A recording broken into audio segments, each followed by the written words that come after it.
지난 2일 청주 지역 활동가 4명이 북한의 지령을 받아 미국산 스텔스 전투기의 도입을 반대하는 활동을 했다는 의혹을 받으면서 국가보안법 위반 혐의로 구속되는 사건이 있었는데요.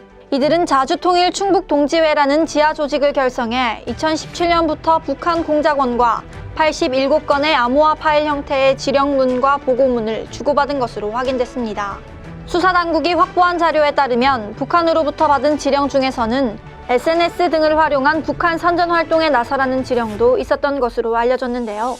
북한 문화교류국 소속 공작원이 2019년 6월 10일 현재는 국가보안법 혐의로 구속된 활동가들 중 한 명인 A씨에게 반보수 실천투쟁을 전개함에 있어서 최근 인기가 높은 유튜브 TV를 통한 공간을 잘 활용해 보아야 한다라며 자금 보장, 등록 신청, 출연자 선정, 수익관계 등을 잘 따져본 데 기초하여 개인 명의, 단체 명의로 된 반보수 성향의 유튜브 TV를 개설해 보아야 한다라는 지령을 보냈다고 합니다.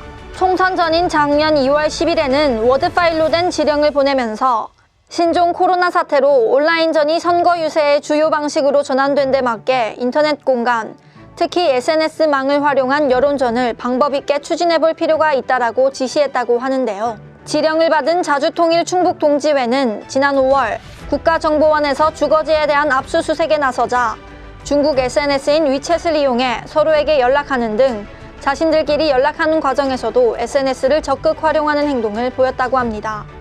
북한은 이들에게 보수정당 무력화를 위한 활동을 전개하라는 지령을 반복적으로 지시하면서 검찰개혁 법안 통과, 야권 후보들 낙선 등 국내 선거와 정치 상황에 영향을 미치려 했던 것으로 보입니다.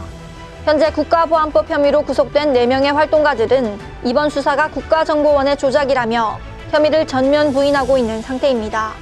이에 청주지법은 11일 진술 거부권을 행사한다는 점 등을 들어 이들에 대한 구속기간을 연장하기로 결정했습니다. 매일 새로운 이슈, 매일신문 구독과 좋아요를 부탁드려요.